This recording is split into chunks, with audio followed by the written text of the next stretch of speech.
Yeah, we got another freeze coming.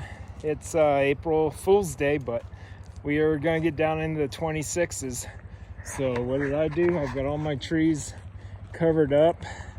This one's a flowering little cherry. It puts off little itty bitty cherries that are not really edible.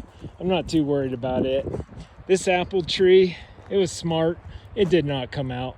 But my 2 cherry trees or bushes, my 2 plums, my pear, my 2 peaches, and my other apple, they decided they'd come out.